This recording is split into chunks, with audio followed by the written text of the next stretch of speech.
السلام علیکم ورحمۃ اللہ وبرکاتہ۔ حضرت عمر رضی اللہ تعالیٰ عنہ کا تقوی، سبحان اللہ۔ دیکھو اس پورا ویڈیو پورا واچ کریں کہ حضرت عمر رضی اللہ تعالیٰ عنہ کتنے پرہیزگار تھے، کتنا تقوی تھا اس میں، سبحان اللہ۔ حضرت عمر رضی اللہ تعالیٰ عنہ کا تقوی حضرت عیاض بن سلمہ اپنے والد حضرت سلمہ سے نقل کرتے ہیں کہ انہوں نے کہا کہ ایک مرتبہ حضرت عمر بن خطاب رضی اللہ تعالیٰ عنہ بازار سے گزرے، اس کے ہاتھ میں کوڑا بھی تھا۔ انہوں نے آہستہ سے کوڑا مجھے مارا جو میرے کپڑے کے کنارے کو لگ گیا، اور فرمایا راستے سے ہٹ جاؤ۔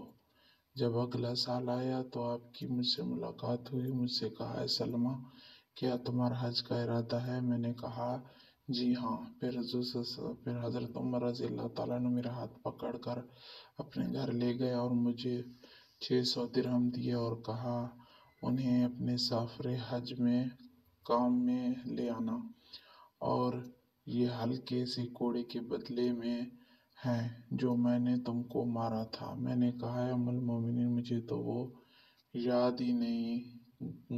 کوڑا یاد بھی نہیں رہا۔ فرمایا لیکن مجھے تو اسے نہیں بھولا، یعنی میں نے مار تو دیا لیکن سارا سال کھٹکتا رہا۔ سبحان اللہ، کتنے پرہیزگار تھے وہ۔ امید ہے کہ ہماری آج کی ویڈیو آپ لوگوں کو ضرور پسند آئی ہوگی۔ اگر پسند آئی ہے تو لائک کریں، شیئر کریں، سبسکرائب کریں تاکہ ہمارے ہر آنے والی نئی ویڈیو آپ کو بر وقت مل سکیں۔ تب تک کے لیے اللہ حافظ۔